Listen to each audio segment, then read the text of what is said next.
Hey guys, welcome to Gossip and Glam. तो अभी ना रिसेंटली हर साल की तरह चेतक स्क्रीन अवार्ड्स 2026 होस्ट किया गया था और इस साल इस अवार्ड शो के दौरान दो इंसिडेंट काफी ज्यादा हाईलाइट हुए। एक है आलिया भट्ट का टेरेबल होस्टिंग स्किल्स, जहां उनका एक भी जोक अच्छे से लैंड नहीं हो रहा था। ऑडियंस बिल्कुल भी एंजॉय नहीं कर रहे थे और उनका रिएक्शन बहुत ज्यादा ऑकवर्ड था। और सेकेंड इंसिडेंट था राजपाल यादव बीइंग डिसरेस्पेक्टेड, जिसको लेके अभी सौरभ द्विवेदी को काफी ज्यादा कॉल आउट किया जा रहा है। So let's talk about it. तो अभी आपको पता होगा कि रिसेंटली राजपाल यादव एक चेक बाउंस के केस में जेल गए थे। शॉर्ट में बताऊं तो अराउंड 2010 में राजपाल यादव एक मूवी डायरेक्ट करने वाले थे जिसका नाम था अता पता लापता, और इस मूवी के लिए उन्होंने एक कंपनी से लोन लिया था 5 करोड़ का, जिसके रिलीज होने के बाद उन्हें 8 करोड़ रिटर्न करना था। लेकिन जब 2012 में ये मूवी रिलीज हुई तो मूवी सिर्फ 1 करोड़ ही कमा पाई और इस वजह से राजपाल यादव को काफी ज्यादा लॉस हुआ और वो अमाउंट रिपे नहीं कर पाए। धीरे धीरे इंटरेस्ट बढ़ता गया और उनके दिए गए चेक्स भी बाउंस हो गए। इसी वजह से एंड में उन्हें जेल जाना पड़ा।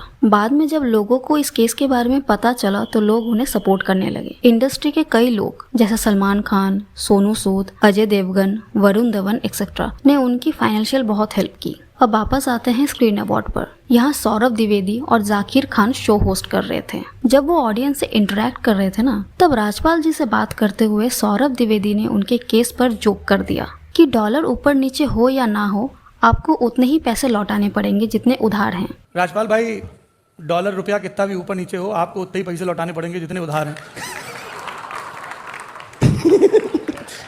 और इस पर राजपाल जी का रिएक्शन काफी ऑकवर्ड था। ऐसा लग रहा था कि वो इसके लिए प्रिपेयर्ड नहीं थे, क्योंकि यूजुअली अवार्ड शोज में सब कुछ स्क्रिप्टेड होता है, लेकिन उनके रिएक्शन से लग रहा था कि उन्हें पहले से पता नहीं था कि क्या बोलना है, इसलिए वो ऑकवर्डली हंस दिए। नहीं लेकिन वो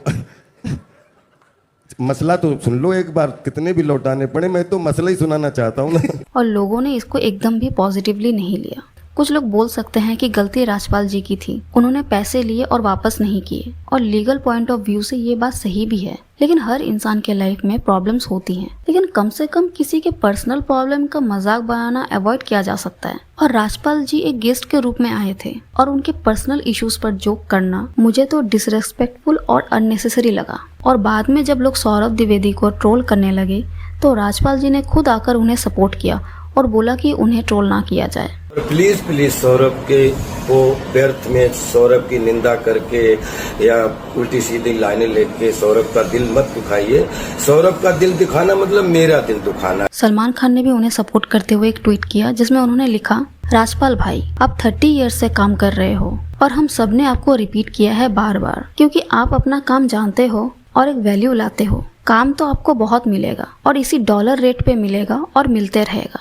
हकीकत यही है। और ये याद रखना कि कभी कभी फ्लो में कुछ निकल आता है। देना ही है तो दिमाग में रखो, दिल से काम करो। डॉलर ऊपर हो या नीचे क्या फर्क पड़ता है, देना तो इंडिया में ही है। तो आई थिंक सलमान खान को भी समझ में आया कि ये सिचुएशन कितना ऑकवर्ड था राजपाल जी के लिए, और उनको सपोर्ट करने के लिए ही ये वाला ट्वीट किया था।